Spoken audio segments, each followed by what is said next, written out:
Hi, everybody. My name is Bobby Harrington, and I'm so glad to be with you.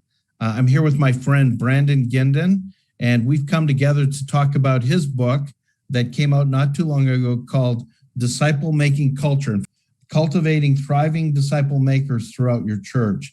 And I've just got to say that I think this is the best book on disciple making culture that's out there. I'm proud that it's a Discipleship.org resource. And I'm really grateful for Brandon's partnership and that he gets to be with us today. And I hope you find it super encouraging as you think about disciple making. Let me tell you that what we're going to talk about by talking about this book is what it takes to create a disciple making culture throughout a church. So before we get into the specifics, I just wanted Brandon to tell everybody, first of all, to bring greetings. And then, Brandon, if you would tell everybody a little bit about your background, and if you would go back to your time at Real Life Ministries in Post Falls, Idaho with Jim Putman, and bring us up to the present where you're at in Houston, Texas. Yeah, great. It's great to be with you, Bobby. I appreciate this time and always our time together. My background, a bit of history is I started in ministry in 1999, a year after Real Life Ministries was planted in Post Falls by Jim Putman and Aaron Couch and those first families that were part of that. I came on staff shortly after it was planted as our first small groups pastor. And was right there in the trench with Jim Putman and us when learning and growing of what it meant to be and live out, be a disciple-making church. Now, Brandon, hey, let me just interject here. If I remember right, your background was actually not training in ministry. Tell us a little bit about your training at that time. I know since then you've done a master's in Christian leadership, but at that time, I don't think you had a lot of seminary education. That's correct. Yeah, I was working in the medical field. I graduated with a bachelor's degree and was working in the medical field. And guys at Real Life invested in me and saw a call in my life. And so I was working in the secular world and stepped away from that and answered a call to ministry. And came on the team very early. There's about 200 folks part of the church there at Real Life. And as I said, as our small groups pastor, and got the opportunity to start there and growing and learning that. And in my background, I did not grow up in the church. And so Jim used to tease me a lot about it, is that I asked a lot of annoying questions and didn't have a lot of, well, that's the way we've always done it. And so challenged a lot of the norms kind of church and the normal box and used to, as I said, ask Jim a lot of frustrating questions and he and I and the team there together and started building the small groups structure and started training and developing leaders and new disciple makers and was able to be there at Real Life in Post Falls for 14 years. And was able to lead and build that small groups ministry to over 650 small groups and to be a part of our churches that we planted and be a part of the growth there and to see that ministry grow and be to where it is today. And so now, Brandon, you're for several years there, I think about a decade, didn't you serve as executive pastor on staff?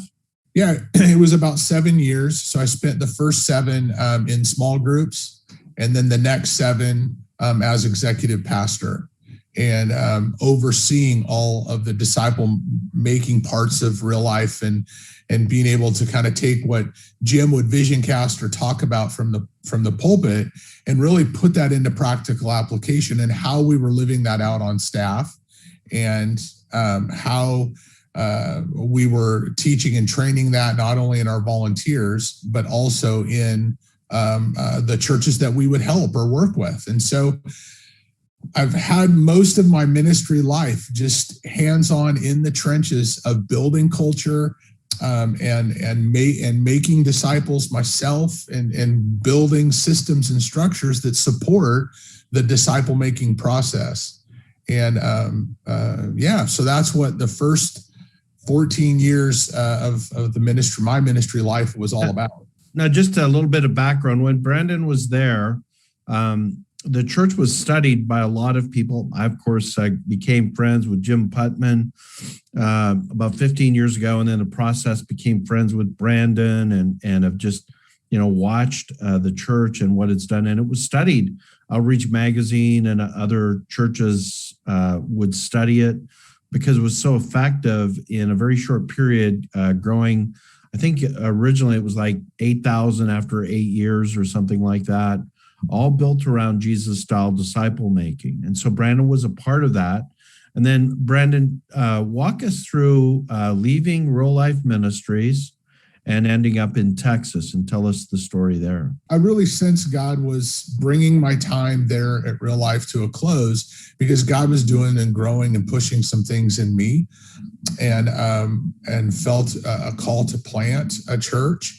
But also, as you said, there were a lot of churches that we were working with and helping, and that had reached out to us. And one of those churches was here in Houston, and it was called the Metropolitan Baptist Church here in Houston. And some of my great friends over there, Matt Robertson and the team there at the Met. And I came down, felt a call by the Lord to come down and help them make some transitions from a kind of a more show-based model to a more Jesus's methodology of disciple-making model, and help to start shift the culture and build into that culture. And so I spent a couple of years there. The whole time in my heart and mind is that God had put there to go and senior lead and to plant a church. And so my season and time there at the Met, they did a great job. They are doing a great job and made some of those transitions, and they're making disciples in that church. And it was time to step away and let them carry that on. And the Lord opened the door and opportunity to plant in Northwest Houston in a town called Tomball.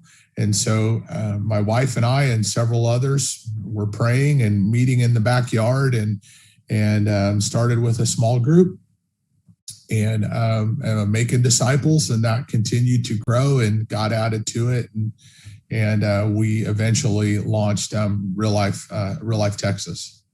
And so, Brandon, what was the launch date when you started, putting up a shingle and for people to join you? What was that date? It was in November of 2016. Okay. Yep. November of 2016. So basically 4.5 years ago. Correct. Exactly. Okay. So when you launched, I know before you launched publicly, you, of course, had small groups making disciples. How many groups did you have before you launched?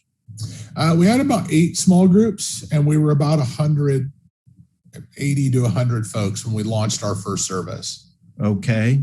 And then since that time, of course, the backbone of everything that you did in the church is what you teach in the book we're going to get to, but it's disciples who make disciples who make disciples. Mm-hmm. So tell us the story over the last 4.5 years. How has that gone? And you've also started planting churches. So if you would, it's not about numbers. It's about disciples who make disciples. So ultimately, it's going to be the numbers of people not gathered to hear a show, but it's the number of disciples making disciples who are a part of what you're doing. And I know it can sound just like a little bit different, but the nuance is important. And then in 4.5 years, you're not only gathering a lot of people, but you're also planting other churches already. Give us the story for the last 4.5 years. Yeah, so we launched our first service and had those groups. Our church, right from the get-go, we faced a pretty substantial issue. My 2 daughters were in a car accident, and it was pretty catastrophic. They both miraculously survived, but the first 6 months of our church plant, I was at hospitals and rehab and walking our family through a trauma. During that time, though, our church continued to grow. Disciples were being made. Groups were growing. God was adding to our number. So even in the midst of some very, very difficult times, God's methodology works. and our people understood, and it was part of the culture, the DNA of who we were, to be disciple makers. And so the church continued to grow. We grew groups and grew at a pretty consistent growth rate through that, seeing people come to Christ, and one of the things that I love to watch and track is, as we train small group leaders, how many of those are disciple makers, really, how that growth occurs. So in our first real pouring into and concentrated training and development, went from 30 people to 6 months later, it was 50 to 6 months later, it was 70, and then our last training that we did, we're getting close to 200 people are at that training that we're investing in and developing and pouring into.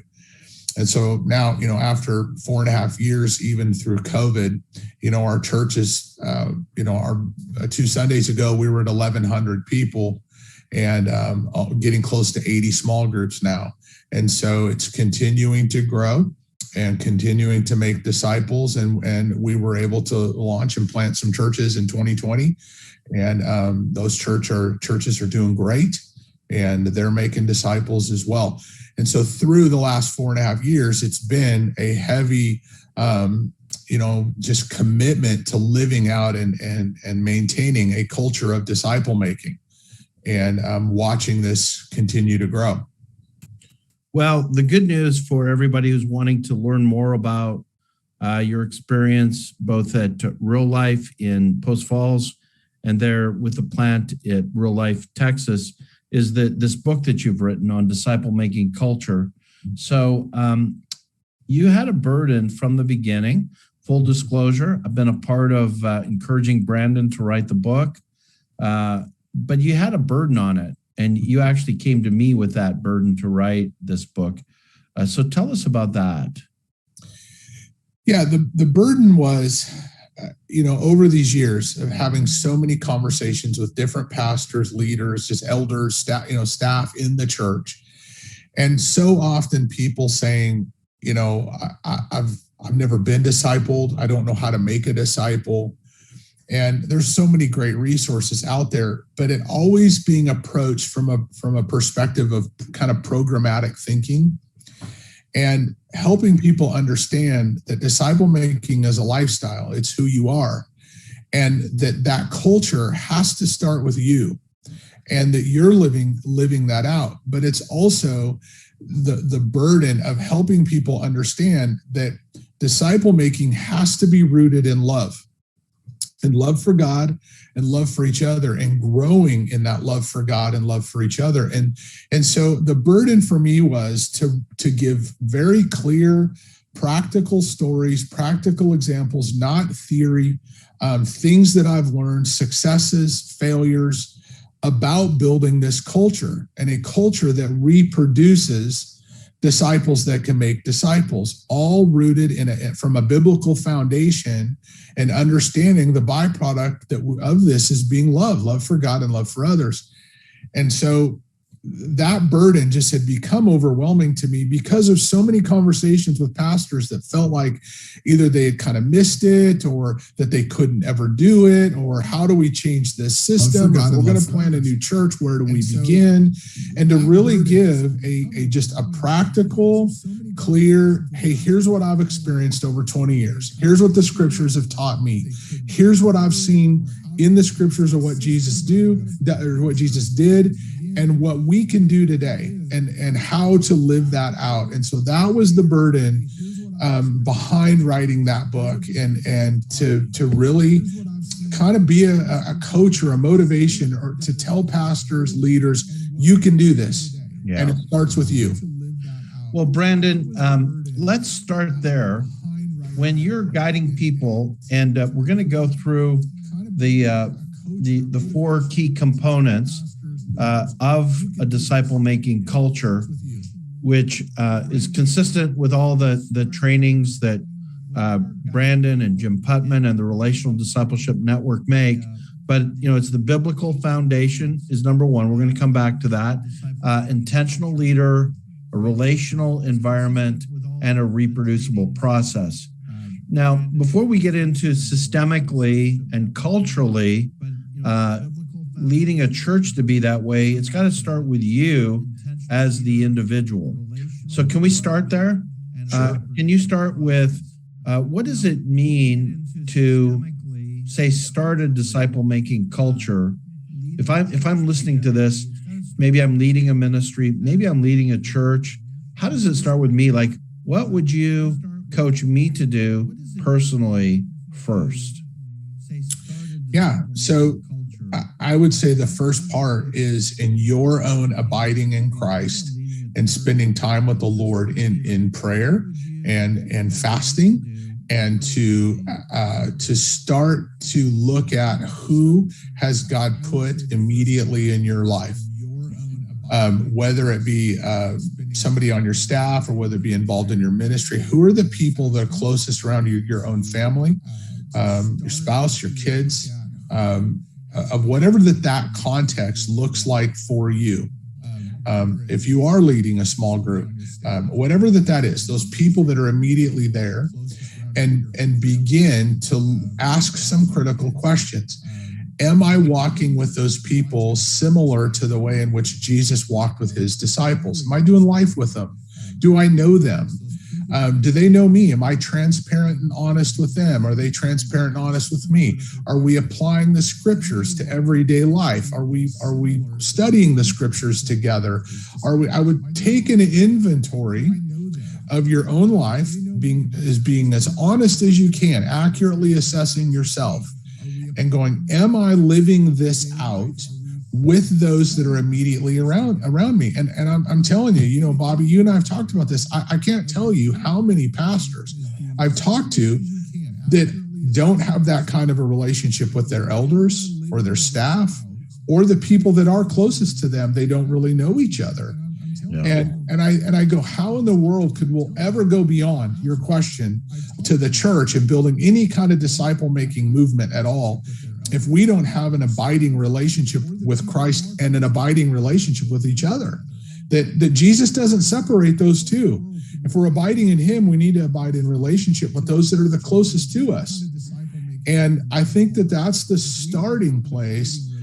And again, so often the church wants to run out and get the strategies and the curriculum, and here's all the things that we're going to implement in the programs.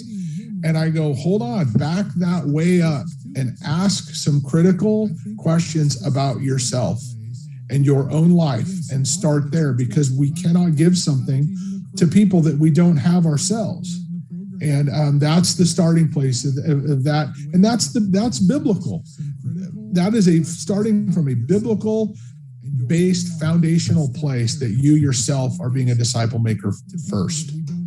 So I'm going to be in relationship with other people. I'm going to be a disciple who's making disciples. I know one of the things that you're real big on is a small group environment is ideal as a disciple making environment. And one of the things we say, and I think you're in agreement with this, actually goes back to Dallas Willard. We want to start the revolution before we announce it. In other words, like live it out before you're talking to people about it. I really think that's always the first place to start, especially if you're leading a ministry or you're in ministry, or even if you're just a volunteer church leader. Everybody can carve out time to focus on disciple making. I always tell people everybody can find 5 hours a week if it's a priority to you as it was to Jesus. Okay, so we're going to now transition to turning the ministry or the church into a disciple-making environment. And we want to follow the path of Jesus, because ultimately it's the method of Jesus that we want to build the culture of the church around. Walk us through the first part, the biblical foundation. In the book, you lay out the different chapters. There's like 14 chapters, so nice small chapters. But it starts with a biblical foundation. You got to discover it in Scripture. You got to focus on it. You got to frame it and adhere to it. What does that mean? Well, I think first, from a discover it standpoint, if you're listening to this and you have a staff or a leadership team or whatever, is that you yourself and with a group of people to go back and look at and examine the life of Christ, asking the question of, what did Jesus model? What did he live out? What do the scriptures tell us? Because, one of my favorite passages is 1 Thessalonians in chapter 1. Paul says, it's verse 6, to imitate them as they had imitated Christ. Paul says we're just imitating what Jesus has done. And this church, the church in Thessalonica, he said has become the most influential church in the whole region of the world. Well, he says they became influential because they were imitating. And so Paul wasn't doing anything that he did not learn from Jesus, that he didn't, the early church was just modeling what Jesus had given to them. And so discover it means I would really challenge each leader to go back, and maybe it's a rediscover of what did the scriptures say about disciple making? What does that lifestyle look like? How did Paul walk with Timothy? What did Barnabas do for Saul, who would become Paul?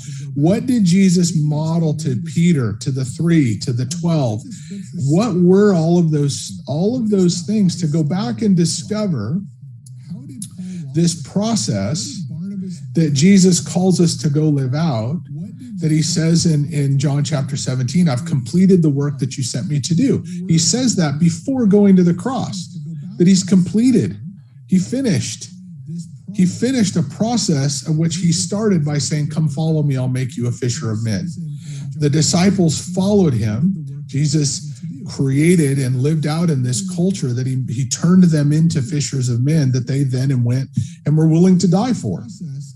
And so I think the discover it part is to dive back in and really go to the scriptures, not to real life system or to anybody's system, to first go to the scriptures and ask the question, what does it look like? There's practical things beyond that we can give and teach, but I really encourage people to look at the scriptures. The second part, focus it, is all of those scriptures and the process of disciple making is going to point us back, as I said, to loving God and loving each other, and to focus on that. If it is not producing love for God and love for each other, as Paul says, the continuing debt to love one another, that all the law and the prophets are summed up, as he says, all of the other commandments are summed up into loving your neighbor. If it's not translating into that, Paul would then say, scripture would tell us you're just a resounding gong. Yeah. You're just noise. So disciple making isn't just this thing you do because it's cool. It's a good, church growth strategy, or, it's actually a reflection of loving people and of engaging with them relationally, as Jesus did his disciples, with a belief that by investing in them and helping them to more faithfully follow Jesus, as we define it, following Jesus, being changed by Jesus, and joining the mission of Jesus. Love dictates that's the most loving thing you could ever do, is to help somebody become that kind of person. Yes, that's well said. Motivated by love, not by, this is a command I got to follow. Correct. Yeah, that's well said. Yes. Yeah, and so I think that make sure that it's focused there, that we're framing it. That means that we are, for our people, because for so many, this is the first time they've heard it. The churches don't typically teach that. If it's a new believer, a person that's moved in from another church, we have to put it in a frame, in a context that they understand, that they can get their head and heart around it. And so being able to frame that for your folks and then adhere to it. The temptation to chase all kinds of different programs and the shiny objects that are out there and go, no, this is the hill we're going to die on. We will adhere to Jesus's methodology. And I think this is an important part. And Jim Putman says this, will you hold to this whether your church grows or does not grow numerically, just simply because Jesus commanded it? And I really believe that. I talked to my staff about this. We will adhere to Jesus's message, the gospel, and his methodology, no matter what happens. If the church shrinks, will we hold to it? Because people don't want to do what Jesus commanded them to do. And really being able to be challenged in that and to go, we have to adhere and hold to this. And so that's really the biblical foundation part for me, is that we're doing those things based off of what Jesus gave us as his methodology. Yeah, no, that's good. Okay, the second component is intentional leadership.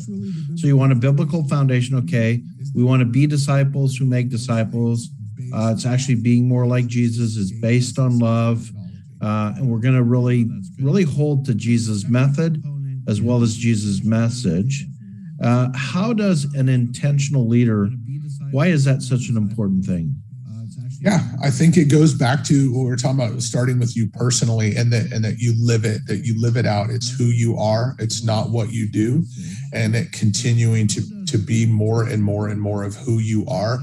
That's a critical piece of building this into the culture, that it has to be transferred from you to a staff or a volunteer leadership, the people in your church.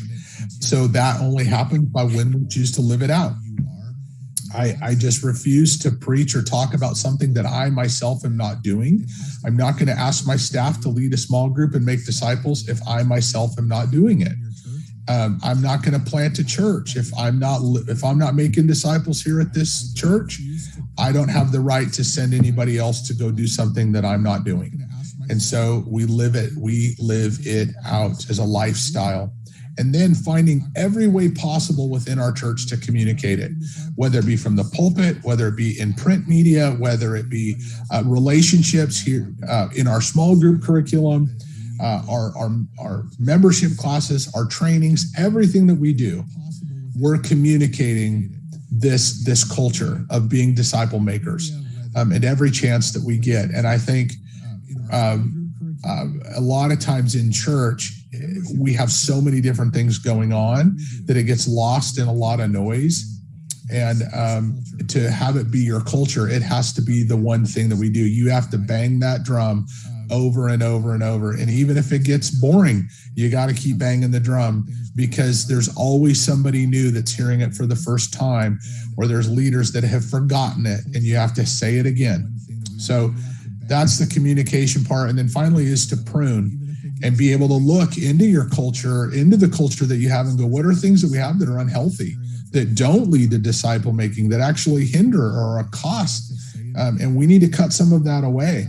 And that's why, and I've probably had that conversation as much as any conversation with church leaders over the years of doing this. Because there's so many programs, right? So many programs. And so many churches have so many programs. You don't have time to make disciples, because you got to keep the machine running. Yeah, the sacred cows, the things they've done for 20 years, they don't even remember why they've done it. And they've got 4 people that are leading that ministry and it used to have 400 and now it's dead, but they still keep doing it. That kind of thing. Stuff needs to be pruned. It's a healthy thing to prune. Okay, that's good. Okay, the next component is relational environment. What is it?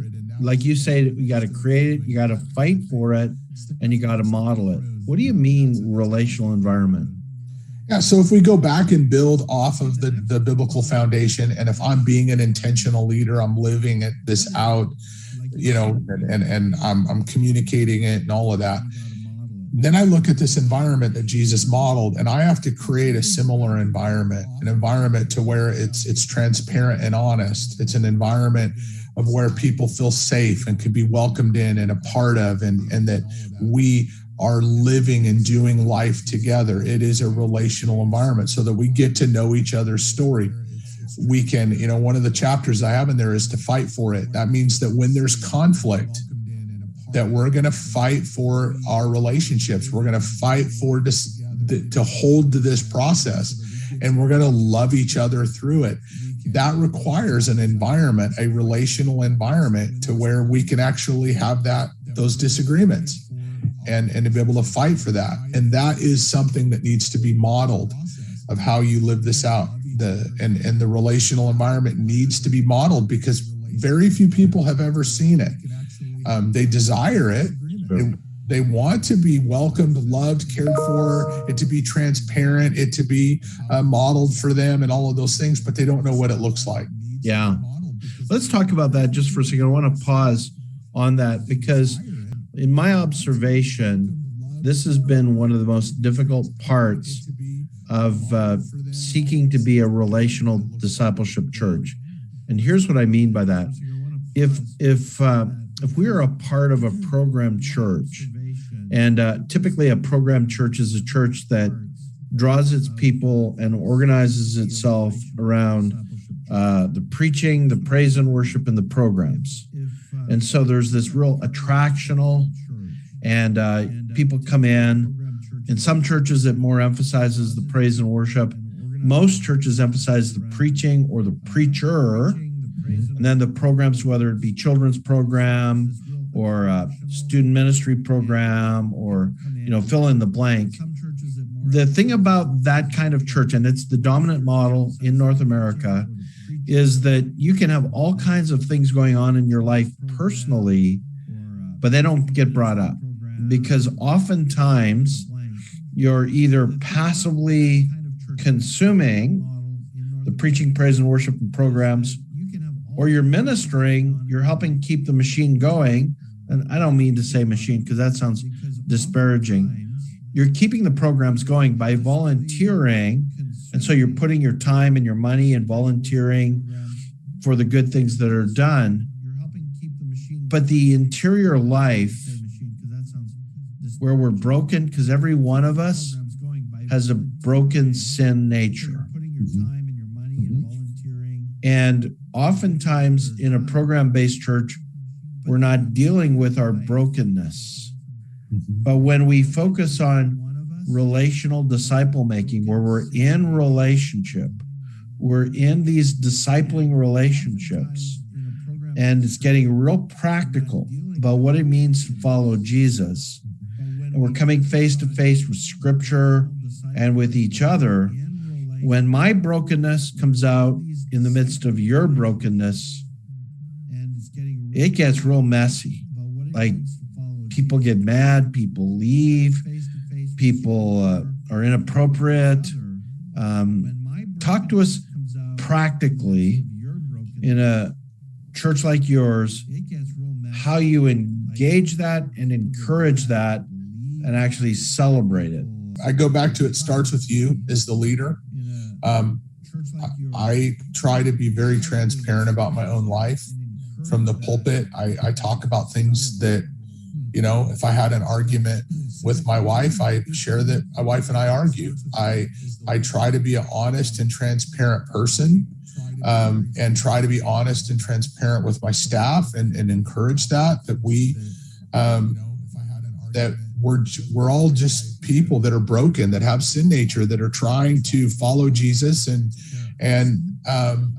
I don't want to say the fact that, there's nothing special about us, but to not elevate ourselves beyond who we are, and to know that we should be humble and understanding that, and to be careful to not elevate our position as staff or a pastor, that really what we're called to be there and to serve and to love people and to help them in their journey with the Lord. And so if I'm not willing to be transparent from the top of the organization, or really the bottom of the organization, if I'm not willing to be transparent, why would anybody else? And so I think that part starts with you. It starts in your own small groups, in your own home, with my eldership, with my staff, with everybody, that we're willing to live out a transparent and honest lifestyle. Yeah. I think that's a starting point. And then celebrating the fact when we see people overcome addictions, or we see people transparent and honest, we don't shame it. We don't, try to ignore it or downplay it, but to acknowledge it, but to not just celebrate, but to heal from it and grow. It's great to have, we have a huge recovery ministry in our church. It's great to confess your sin, and it's healthy to come in and talk about it. But then what? You've got to grow through that. And we're being, for following Christ, Jesus is changing us. And so sometimes I'll see churches just kind of live and celebrate the sin, but we don't really grow through it. And we don't see change. Well, we need to promote and push change and point people to Christ, that we are growing and overcoming some of those struggles that we have in life. And so, again, that's all part of the culture that starts from you as a leader, whether it be in your church or in a ministry or wherever, that you're living that out. And yep, it can be scary. The church doesn't always handle some of those things the best, but it's not easy. Creating a disciple-making culture is not always easy to do. Well, I just want to call out, because I don't think this is often talked enough about in the glamour of, trying to say, hey, we're going to be like Jesus. We're going to do it Jesus' way. Jesus' method and model. That's what we're committed to. And it's relationships and it's love. Well, you know what? The closer you get broken, the closer broken people get to other broken people, the messier it's going to get. And the more it's going to require of us that we really do the thing that you talked about earlier, Brandon, and that is that we make a decision that it's going to be about love, Christ-like love. We have a definition of love that I really like. It's cross-shaped actions for the benefit of others. And it's actions. It's not like how I feel, but it's treating people the way Jesus would, including picking up my cross for others for their benefit. And so we can just expect it to be real messy. I mean, pornography problems, divorce problems, addiction problems, deceit problems. It's real face-to-face, life on life, heart to heart with that kind of stuff. Yeah, and I think consistent with what Jesus modeled and what Jesus said is I think all of us have to ask, I think a really important question is, do we really want to do this? Because it's not going to be easy. I refer to Jim. Jim says, if you're looking this for a church growth strategy, you might want to rethink it, because do we see the church grow numerically? Sure, sometimes. But when we get in the trenches with people, kind of what you said, my friend on staff, Judy, she says, hurt people. And it's true. And do we want to walk those hard things out with people? Because it is a lot easier to just, assign people to a program and do some programs, and we don't relationally get in the trenches with them. Yeah. But that's not what Jesus did. And so his methodology is, it's the right one. It's for sure. It's just not always easy to live out. Yeah. Okay. The last component is a reproducible process. Talk to us about what do you mean reproducible process, and how does that work? Yeah, so I think it's going into it with the mentality, that we go back to the Great Commission, is to go into the world and make disciples, that the mentality walking into it is that it's going to go beyond you as the leader, go beyond me. The goal is to see disciples made that are going to go and do things beyond you. The gospel is a gospel of reproduction. It demands that it goes beyond us, that we hand it off. And so I think you got to approach and know the mentality is we're not just trying to fill a building or hoard people to a space. There's a mentality of where it's going to be sent out. It's going to go beyond us. And so having the right mentality, and then asking yourself, is what we're doing, is it transferable? Is it reproducible? So every small group or group of guys that I'm discipling, I'm already thinking from day one, who in here am I going to pour into that I'm going to hand this group off to, or I'm going to send them out and reproduce this group? It is a reproducing mindset that we see throughout the New Testament. And we're all here talking about this today because of disciple making. And so to think about it, and then therefore to train and invest in and to develop the people that you are discipling to think the same way, to know that reproduction occurs. It's expected. That's disciples making disciples that are making disciples. And so it is a part of it is a mentality, and then it's training people to do that, equipping them to do it and releasing them to do it. In the New Testament, I don't know that we are really called to plant churches. We're called to make disciples. And if we focus on disciple making, churches are born. What I have a goal of is let's keep making disciples and see where the Holy Spirit leads that. It might be one church. We might not plant one in 2021 because we don't have the disciples that are raised up and ready to do that yet. I don't know. I think we're going to plant more. I see a trajectory that looks like we're going to plant more, but it's all out of disciples that can make disciples first. And so you look for the fruit of reproducing disciples, and then naturally that's going to bring up conversations with people who feel called to plant churches to make disciples. Brandon, in 2020, I believe you guys planted 4 churches. Am I getting that number right? We planted 6 in 2020. Planted 6. Yes. So it's not just like a hypothetical. It's a real thing, because when disciples make disciples and it becomes a culture of disciples making disciples who make disciples, that it's just going to spill over. And I love the tagline, we make disciples who plant churches that make disciples that plant churches that make disciples, because it's kind of an ongoing process there. So let's get real practical, Brandon. In your small group, so you've got a small group for the purpose of disciple making, and I just want to say that most small groups that are part of the American church are not about disciple making. So disciple making in a small group environment is a specific mindset. It's an intentional structure.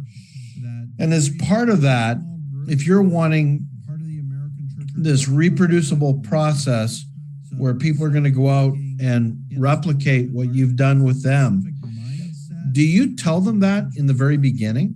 Very beginning. And they've heard it from the pulpit. They've heard it, like I said, systemically through the church, that it's about disciples that are making disciples. And so the very beginning of my small group, we talk about that day one, and we talk about it almost every time we gather, that we are going to raise up, release, we're going to make disciples. So because the goal is not, a lot of times people build a small groups system, if you will, for community. We want our people to experience community. So the goal, the target. Close the back door of the church. People close the back door of the church. So the goal, then, their win is how many people do we have in small group?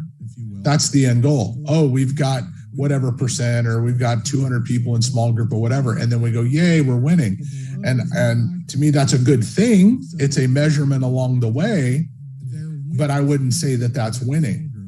Winning is reproduction, disciples that can make disciples, and it's going beyond there. And so what I want to look at the course of a year is groups that have branched, apprentices that are in a group that are getting ready to go and make disciples, that we're seeing that measurement of reproduction, not just people in community together.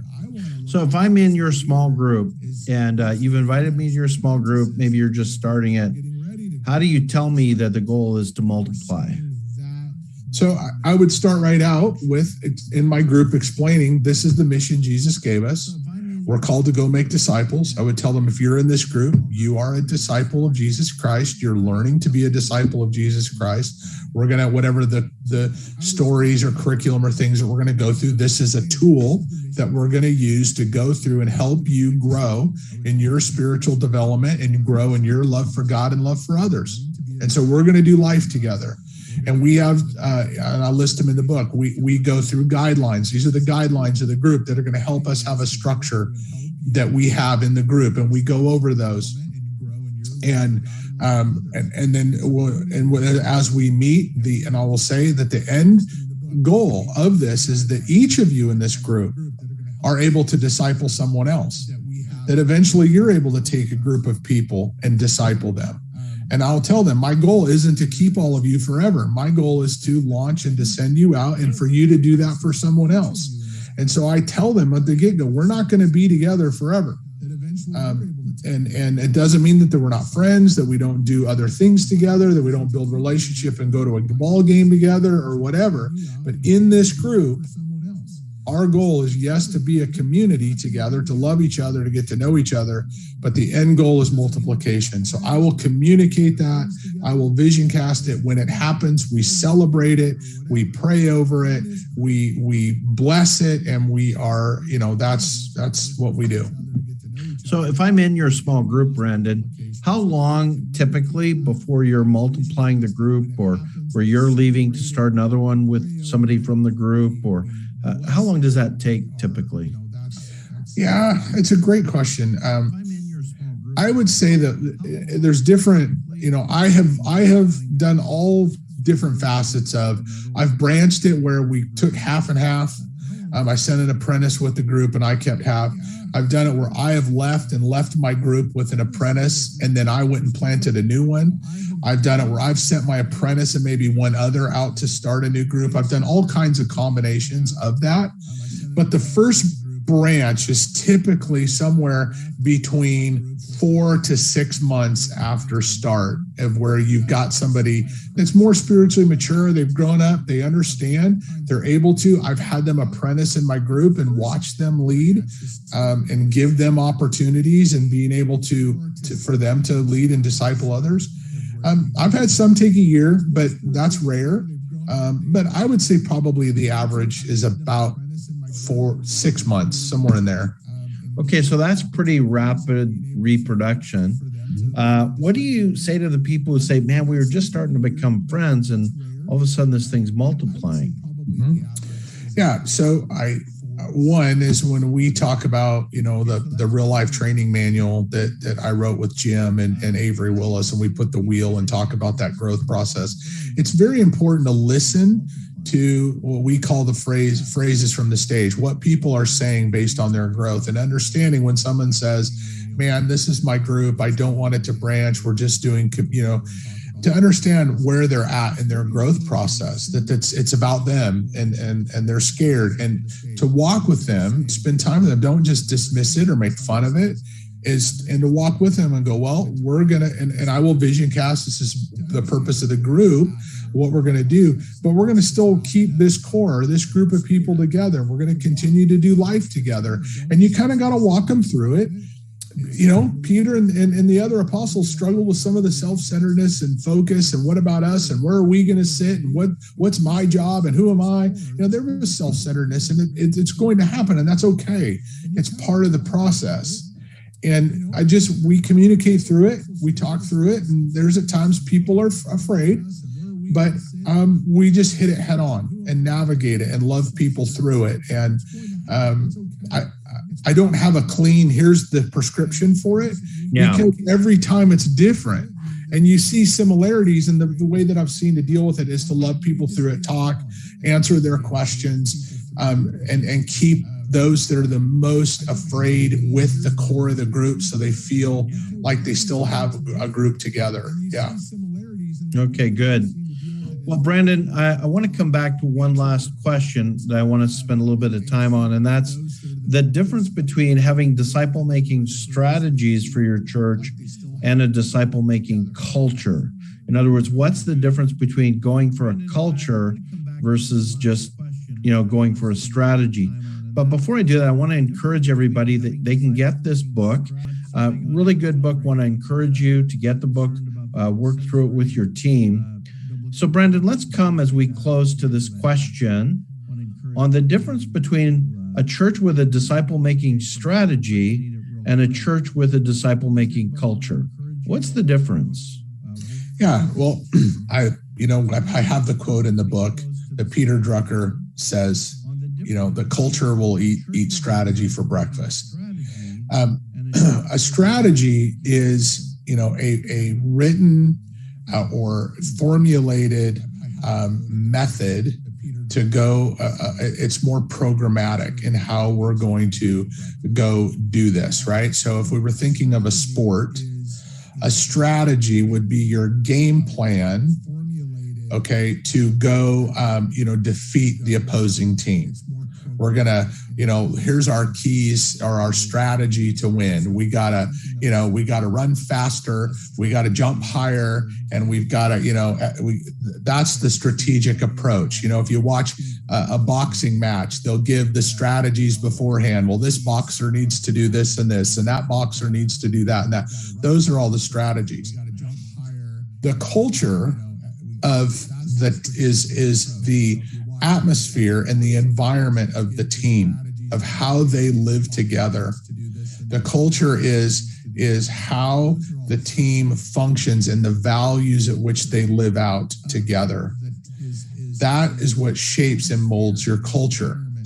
The culture will affect the strategies. You can have the greatest strategies in the world, but if your culture is not to love each other, to not be a team, to not all of those things, you'll never execute your strategies. You can write really great strategies on a whiteboard, but at the end of the day, if part of your culture is you're not in unity, you're in disunity. Part of your culture is we're going to be individualistic, we're going to be programmatic, we're going to be not together. That's your culture. Then it doesn't matter the strategy that you have, and the culture will eat that strategy for breakfast. Yeah. And so, and here's the thing: every single church, no matter what, you have a culture. Unfortunately, sometimes the cultures it's a culture of of criticism. It's a culture of disunity. It's a culture of some pretty unhealthy things can exist in the culture.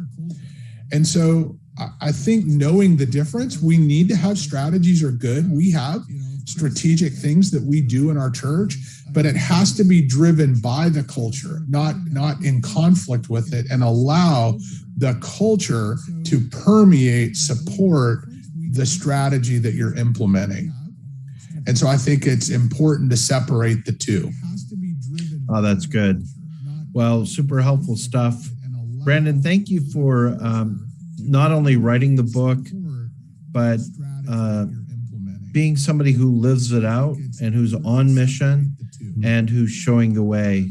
We really appreciate you. We appreciate your participation with Discipleship.org, and we encourage everybody to look at what you've done because they'll find great encouragement for it.